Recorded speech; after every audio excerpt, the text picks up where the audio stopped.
I still love him. I never stopped. I just didn't know how to hold on to someone who seemed ready to let go. I lost the baby alone. He was burying his father. I couldn't make him bury our child, too. Grant Mercer had the divorce papers on the kitchen table, a pen in his hand, and 11 years of silence pressing down on his chest. He had made up his mind.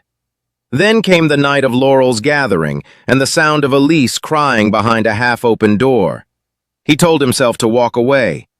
Instead, he stood frozen as her voice broke through. I still love him. I never stopped.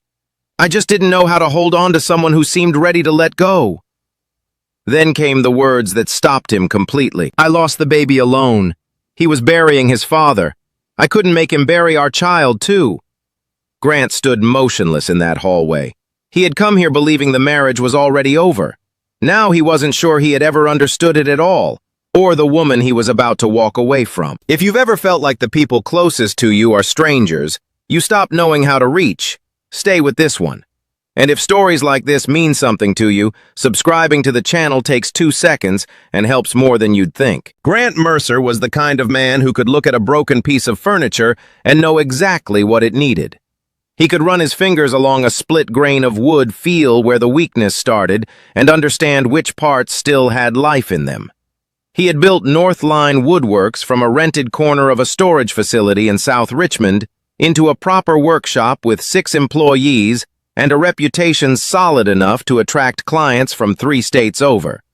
His hands knew how to fix things. That had always been the part of himself he trusted most, which made it all the more unbearable that he couldn't figure out what had gone wrong with his marriage, or when exactly the silence between him and Elise had stopped feeling comfortable and started feeling like a verdict. They had been together for 13 years, married for 11.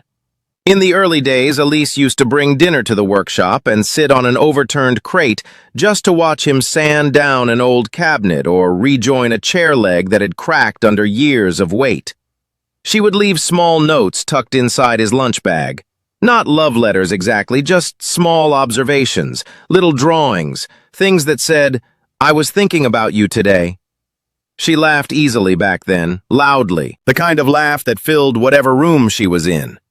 She worked at Commonwealth Literacy Center, helping children and adults who struggled with reading.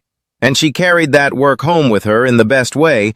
She believed deeply that people deserved second chances, that something broken didn't mean something beyond saving. Somewhere in the last 2 years, all of that had gone quiet. Grant had noticed the shift, but had not known how to name it.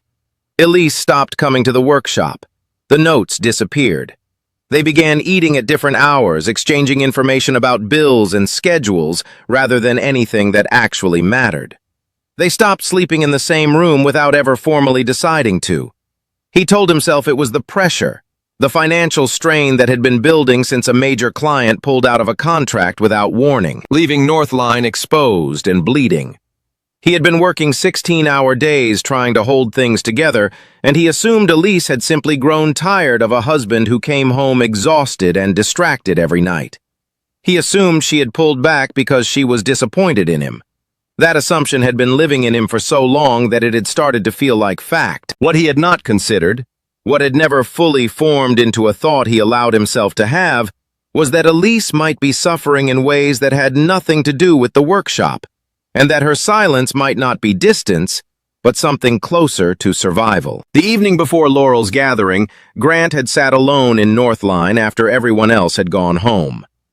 On the workbench in front of him was a set of divorce papers he had picked up from his attorney earlier that week. He had not signed them yet. He had been holding them the way a person holds a decision they know is probably wrong, but can't see past. Elise had been texting frequently with a man named Vaughn Keller, someone she had known from graduate school, now a director at a high-end interior design firm in Philadelphia. Grant had seen a job offer on her laptop screen one evening when she left the room. He had seen photographs of a Philadelphia apartment saved in a folder on her desktop. He had not asked her about any of it. Instead, he had drawn a straight line between what he saw and what he feared, and he had decided the conclusion was obvious. She was preparing to leave. She had already made her choice. The papers were just him getting there first. He drove home and left them on the kitchen table. He didn't sign them that night. He told himself he would do it in the morning. The next evening, Elise mentioned that Laurel was having a small get-together. Just a few friends' dinner, nothing formal. She said she wanted Grant to come. She said it had been a long time since they had been somewhere together as a couple, and something in her voice when she said it made him feel the weight of that truth.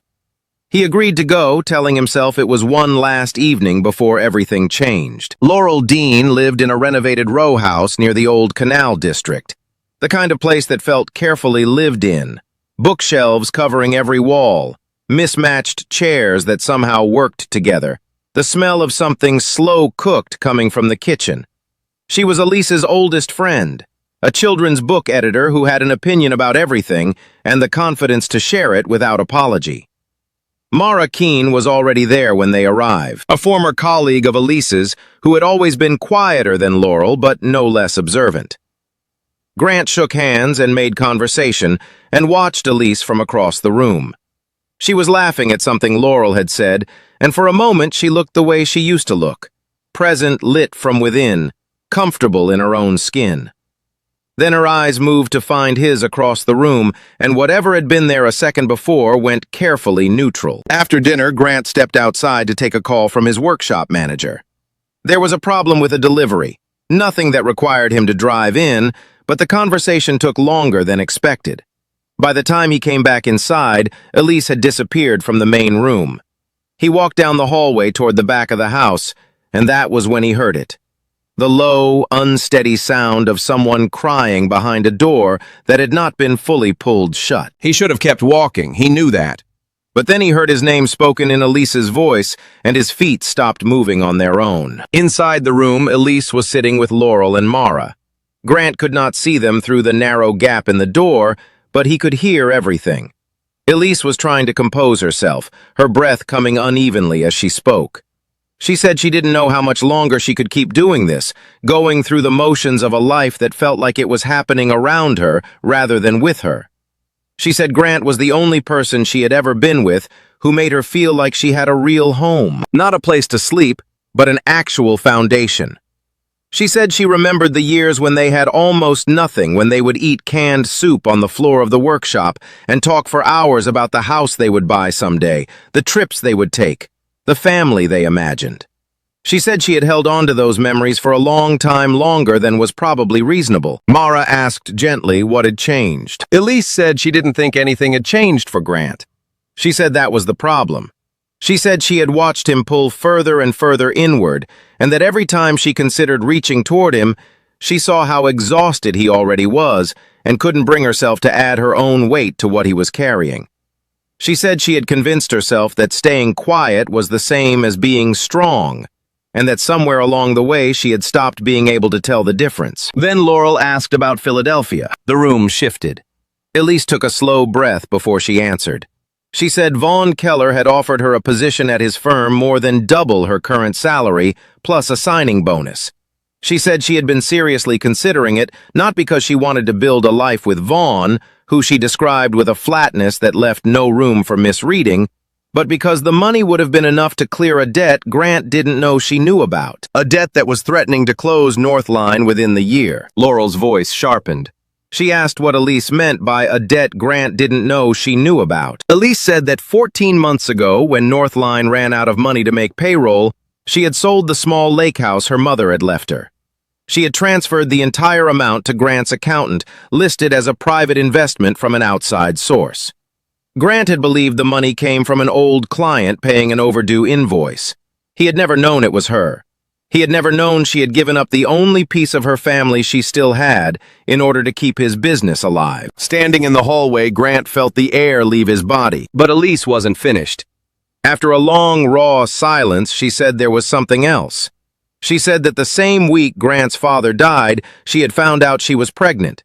She had planned to tell him after the funeral once the worst of the grief had passed. But 2 days after they buried his father, while Grant was at the workshop and she was alone in their house on Marlowe Avenue, she lost the baby.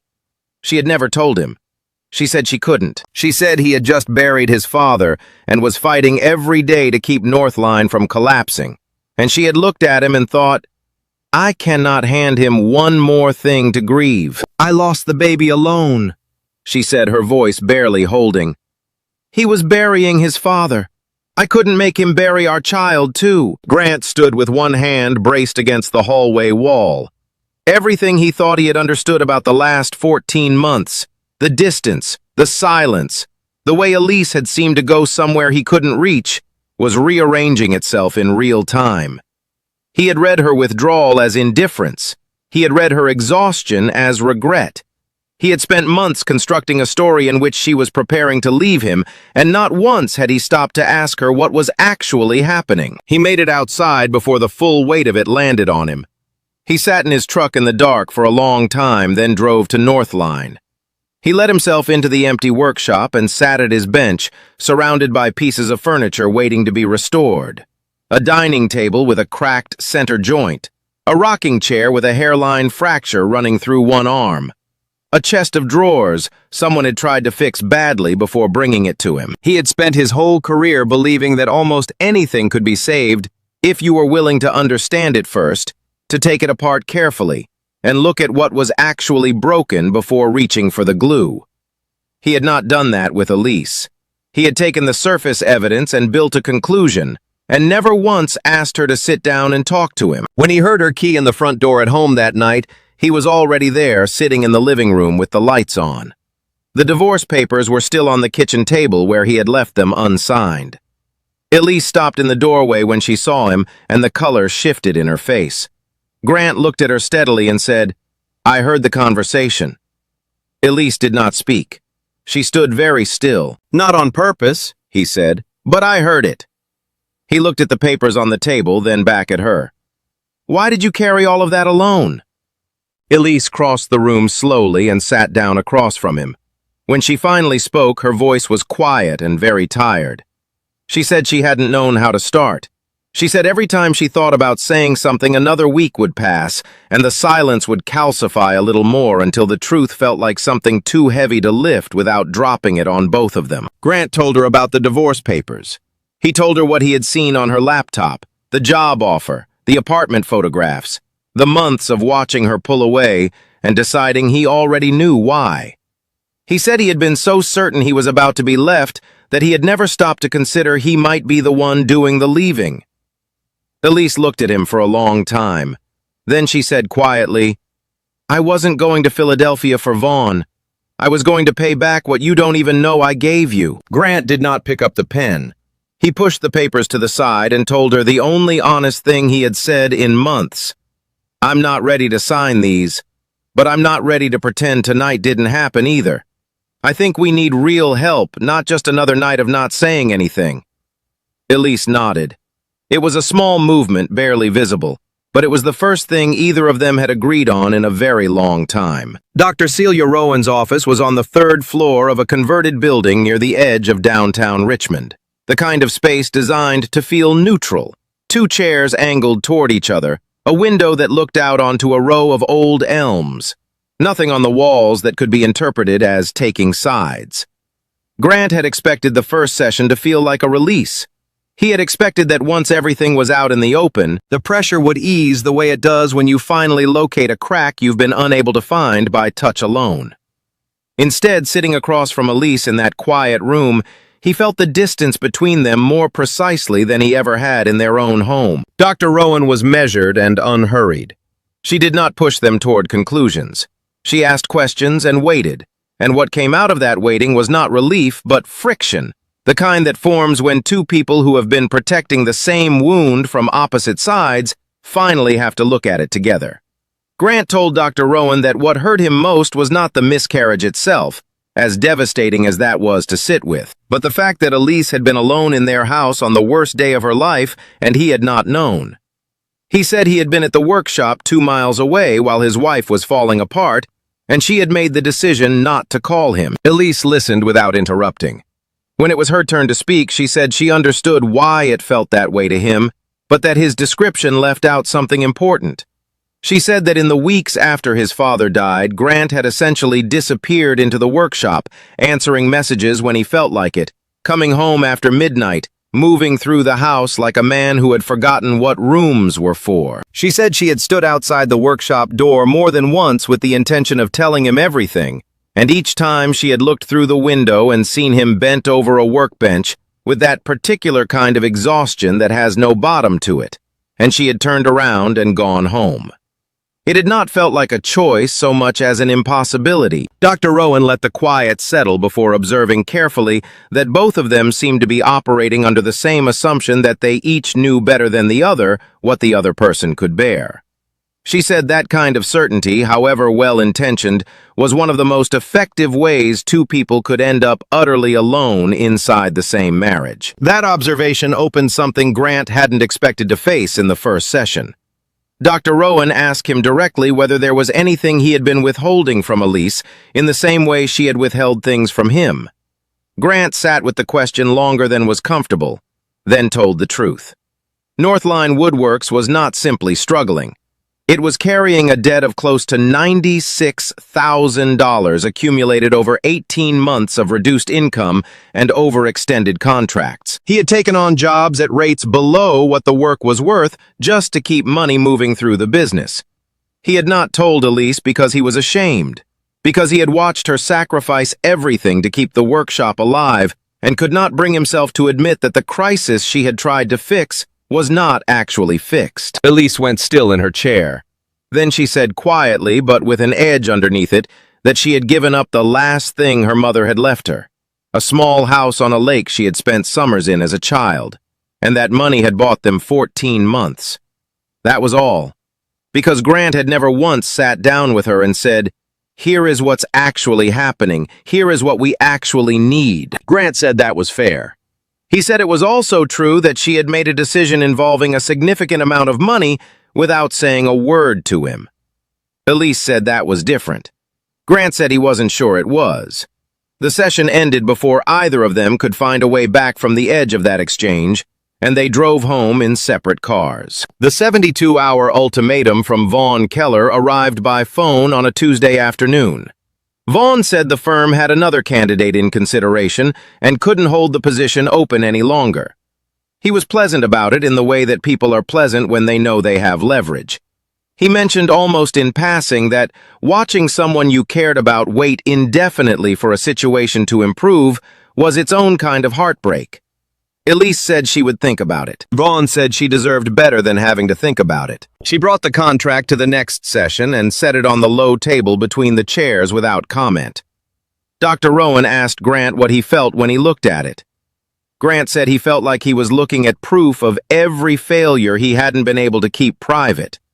Then Dr. Rowan asked him what he actually wanted, not what he thought was fair, not what he thought Elise deserved, but what he himself wanted. Grant looked at the contract for a long moment. Then he said he didn't want her to go. He said he was aware of how that sounded given the state of things, and he was aware that wanting her to stay and having earned the right to ask her to stay were two different things, but that she had asked for honesty, and that was the honest answer. Elise looked at him when he said it. Something in her face shifted not toward resolution, but toward something more complicated and more real than anything they had managed in recent months. She said she had needed to hear him say that out loud, not to be convinced, but because she had spent a long time wondering if he would actually say it if given the chance, or if he would find a way to turn her leaving into a sacrifice he was generously allowing her to make. She took out her phone and called Vaughn from the chair in Dr. Rowan's office. She told him she was declining the position. She also told him that his habit of framing her marriage as a problem he could solve by offering her an exit was something she had tolerated too long, and that she would appreciate it if future communication remained strictly professional. Vaughn's response was brief. The call lasted less than 2 minutes. After she hung up, Grant told her he had decided to downsize Northline. He said he would sell off the larger equipment, move the operation into a smaller space, and stop chasing contracts that required a scale the business could no longer honestly support. It was the first decision either of them had made in a long time that didn't happen behind the other's back, and it sat differently in the room because of that. The complications that followed were slow and grinding, the kind that wear at a person's resolve not through a single blow, but through accumulated pressure. Northline had been shortlisted for a restoration contract at Copperlight Hall, a historic event venue undergoing major renovation. the kind of project that could have stabilized the business for the better part of a year. Within 4 days of Elise declining Vaughn's offer, the firm quietly notified Grant that Northline had been removed from consideration. No explanation was given. Grant did not need one. Elise figured out the connection on her own and spent 3 days moving around the house carrying a guilt she couldn't put down. Grant told her it hadn't been her call to make, but the financial pressure was real regardless of its source. Northline received a formal notice that the lease on its current space would not be renewed unless the outstanding balance was cleared within 30 days. The fundraising event at Copperlight Hall, which they attended at Laurel's insistence, was the kind of evening that tested how much a person could hold without visibly cracking. The hall was beautifully restored, every detail considered exactly the kind of work Grant's team would have done well, and walking through it knowing Northline had been cut from the project was its own particular form of endurance. Vaughn was there. He approached Elise when Grant was on the other side of the room, and by the time Grant crossed back to her, the conversation had already taken a turn. Vaughn was saying with a measured calm, more unsettling than anger, that the position in Philadelphia had been filled, but that he would be willing to revisit the conversation if her situation at home hadn't improved. Grant arrived in time to hear the last part of it. He felt something rise in him that had nothing to do with logic, and he stepped forward. Elise put her hand firmly on his arm, not pulling him back but making clear she wasn't finished. She turned to Vaughn and said in a voice entirely without heat that Northline might fail and Grant might lose the workshop, but that none of that gave Vaughn the right to position himself as the better alternative every time their finances got difficult. She said she understood what he had been doing, not offering her an opportunity, but building a case month by month that her husband was the obstacle between her and the life she deserved. She said she was done pretending she hadn't noticed. Vaughn left without responding. The drive home was quiet in a way that felt different from their usual quiet, less like avoidance and more like two people processing the same evening from the inside. But when they arrived, the letter from the landlord was on the kitchen counter where Grant had left it that morning, and the evening shifted again. Grant said the only realistic path forward was to sell the house on Marlowe Avenue. Elise said the house was the only thing they still had that felt like evidence of the life they were trying to rebuild. Grant said that was exactly the problem, that they couldn't afford to treat evidence of the past as though it were the same as a future. The argument that followed was the worst they'd had in months, not because of what was said at the loudest moments, but because of what came at the end, when both of them were exhausted and had run out of the careful language they had been practicing in Dr. Rowan's office. Elise said Grant was willing to sacrifice their marriage to protect his pride. Grant said she had spent years making decisions for both of them, and then resenting him for not understanding choices she had never let him make. Then Grant said something he could not pull back. Quietly, without looking at her directly, "Maybe you should have taken the job. Maybe your life would actually be better without me in it." Elise stood in the kitchen and looked at him for a long time, with an expression that had gone very still. Then she walked to the bedroom, and Grant heard the sound of a drawer opening. The next morning, Elise packed a bag and said she was staying with Laurel for a while. She said she wasn't leaving the marriage or Richmond, but that she needed to be somewhere she could think without the weight of everything accumulated in those walls pressing down on her. Grant did not ask her to stay. He told himself it was because he was respecting her decision, but watching her car pull away, he understood that what he had actually done was prove her right. He went back to Northline. He sold the 3 largest machines in the workshop and used the money to cut final checks for every one of his employees. When the last person left and the shop fell silent, Grant sat at his workbench and pulled the divorce papers from the kitchen drawer. He had carried them back to the workshop earlier that week without quite knowing why. He looked at them for a long time. Then he signed his name, drove to the house on Marlowe Avenue, and left them on the dining room table. No note, no explanation, just his signature on the line and the quiet of a house that no longer felt like anyone's home. That evening, Elise returned to collect some documents. She saw the signed papers on the table. She stood there for a long time, then picked them up, folded them, and placed them in her bag. She did not call him. Instead, she contacted the interior design firm in Philadelphia directly, not Vaughn, but the company's HR office to ask whether the position had been permanently filled or if there was still any flexibility.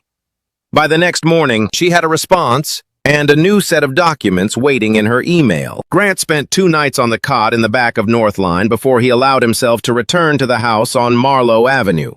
He told himself he was going to collect a change of clothes and check the mail. What he actually did was stand in the kitchen for a long time looking at the dining room table where the divorce papers had been and were no longer. Elise had been back. He hadn't known she was coming and she hadn't told him. The absence of the papers felt louder than their presence had. He went to the bedroom to get his things and noticed the top drawer on Elise's side of the dresser was partially open. She had taken what she needed quickly, he could tell by the particular carelessness of someone trying not to spend too much time in a room that hurt. He opened his own drawer and found, sitting on top of his folded shirts, a small wooden box he recognized immediately.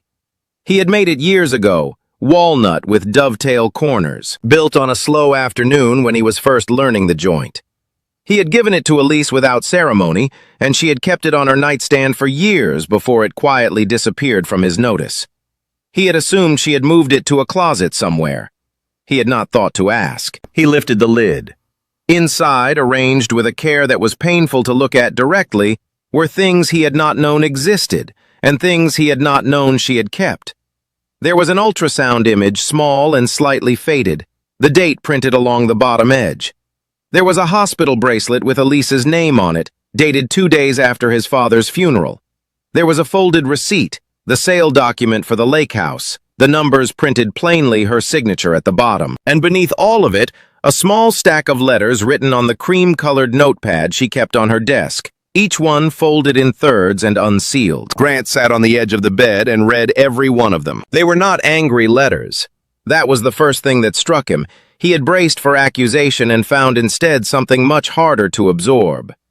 The letters were written at different points over the past 14 months, addressed to him in the second person, as though she had been practicing a conversation she couldn't figure out how to start. In one, she described the morning she lost the baby, the specific ordinary details of it, the light through the kitchen window, the sound the house made, the fact that she had called Laurel because she couldn't think of what else to do and couldn't bring herself to call him. She wrote that she had sat on the bathroom floor for a long time afterward and thought about his voice and had wanted more than anything to hear it, and had not picked up the phone because she kept imagining the weight of his grief and could not figure out how to add to it without breaking something already fractured. In another letter written months later, she described driving to Northline on a Saturday afternoon with the intention of going inside and saying everything she hadn't said. She had sat in the parking lot for 40 minutes before driving away. She wrote, "I don't need you to fix this. I don't need you to know what to say. I just need you to be in the room with me so I'm not the only one who knows it happened." The last letter was the shortest, written the week after their final argument at the house. She had written only a few lines. She wrote that she could live in any city and make a life that looked acceptable from the outside. She wrote that the only thing she didn't know how to do was call somewhere home if he wasn't in it. And she wrote that she was no longer sure he wanted to be. Grant set the letters down and looked at the ultrasound image for a long time. The room was very quiet. He sat with all of it, the box, the letters, the bracelet, the receipt, and understood that signing those papers had not been a merciful ending. It had been the same mistake he had been making for over a year, wearing a different face. He had decided again what Elise needed without asking her. He had decided that releasing her was a kindness, when what it actually was. Stripped of the story he had told himself was a way to avoid admitting how frightened he was that she might choose to leave on her own. He called Laurel. She picked up on the second ring, and before she could say anything, he asked if Elise was still there. Laurel said she was leaving within the hour. She had a train to Philadelphia. Grant asked how long he had. Laurel gave him the departure time and said nothing else. He understood that was its own form of opinion. He drove to the station. The Richmond Staples Mill station had the particular quality of all transit spaces: temporary, indifferent, full of people in the middle of transitions they had already decided on. Grant found Elise near the far end of the platform. She had one suitcase and the kind of stillness that comes not from calm, but from having made a decision and committed to holding it. She looked up when she heard his steps, and for a moment, neither of them moved. Grant crossed the platform and stopped in front of her. He was carrying the wooden box. He held it out and she took it, her eyes moving from the box to his face, trying to understand what it meant that he had found it. He told her he had read the letters. He said he was not there to argue or to ask her to undo a decision she had every right to make. Then he asked her quietly if she still had the divorce papers. Elise looked at him for a moment, then reached into her bag and took them out. Grant took the papers from her hand, found the page with his signature, and tore it cleanly away from the document. Not dramatically. He just separated it and held it, and then told her what he had come to say. He said he had spent their entire marriage believing that keeping things from her was a form of protection, that absorbing difficulty alone was the same as being strong, and that she would think less of him if she saw the parts that weren't holding together. He said he had been so committed to that version of strength that he had completely missed the fact that she was doing the exact same thing from the other direction. He said he had signed those papers because he had told himself it was for her benefit, and that he was done pretending that was true. He had signed them because he was scared, because it was easier to end things on his own terms than to sit in the uncertainty of not knowing whether she would choose to stay. "I'm not asking you to stay because I need rescuing," he said. "I'm asking because I don't want to be the person I've been for the last 2 years anymore. But I need you to tell me what you actually want, not what you think I can handle. What you want." Elise looked at him for a long time. A train announcement moved through the platform and faded. She held the wooden box against her side with both hands. When she spoke, her voice was even, but not without effort. She said she owed him the same honesty.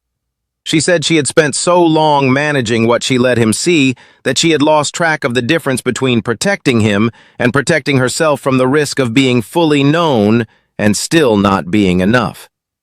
She said the baby was the thing she hadn't been able to come back from alone, and that every month she didn't tell him, it became more a part of the structure of who she was in the marriage rather than something that had happened to them. "I needed you to know," she said. "Not so you could fix it. I just needed to not be the only one carrying it." Grant said he understood that now. He said he should have been easier to reach, and that he was going to work on that not as a negotiation, but as something he owed both of them regardless of what she decided. The train arrived. The doors opened. People moved around them with the efficiency of travelers who know exactly where they're going. Elise looked at the open doors, then back at Grant, and stood on the platform without moving toward them. She said she wasn't getting on the train, but she also wasn't ready to go back to the house on Marlowe Avenue and act as though 2 years could be resolved by one honest conversation on a platform. She said she wanted to go to Dr. Rowan's office today now and say all of this in a room built to hold it, with someone who could help them figure out what came next before either of them defaulted to old habits. Grant called Dr. Rowan from the platform. She had a cancellation that afternoon, he told Elise. She picked up her suitcase and they walked to his truck together. What followed was not a recovery so much as a reconstruction, slower, less symmetrical, and more honest than anything they had built before.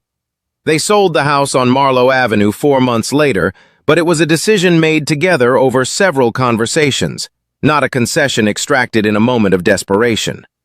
The money cleared what remained of Northline's debt and left enough to establish a shared account they both had visibility into, with a simple agreement that any major financial decision required a conversation first. It was a small rule, almost embarrassingly practical. It held. Grant moved Northline into a smaller space on the east side of Richmond, a converted garage with room for essential equipment and not much else. He let go of the contracts that had required the business to operate beyond what it could sustain and began running weekend workshops for teenagers referred through Commonwealth Literacy Center. Kids who had struggled in traditional classroom settings and responded to the particular patience that working with wood requires. It had been Elise's suggestion, and it was the first professional idea they had built together in years. They named the program Second Grain. The ultrasound image and the hospital bracelet no longer lived in a drawer. Grant built a small frame from a piece of walnut he had been saving without a clear purpose, and they placed it in their shared office in the smaller house they rented near a park on the north side of the city. Elise had asked if he was sure. He said yes, and she believed him, which itself was evidence of something real. Vaughn Keller sent one more message 3 weeks after the day at the train station. Elise replied with 2 sentences professionally worded and final in tone, then forwarded the history of his communications to the appropriate people at his firm. She told Grant immediately afterward. He said she had handled it exactly right. It was a small moment. It mattered anyway. On the afternoon of the second grain session, one of the students, a 15-year-old who hadn't said much since arriving, stood in front of a workbench, looking at a dining chair with a cracked back leg, and asked Grant whether it was worth fixing. Grant crouched down, ran his thumb along the break, felt where the wood on either side was still sound. "You can't make it like it never broke," he said. "But if you understand where the crack is, you can make it stronger than it was before." Elise was standing near the door. She heard it. On the drive home that evening, she reached across and put her hand over his on the gear shift. He turned his hand over so their palms were together, and neither of them said anything because there was nothing that needed saying.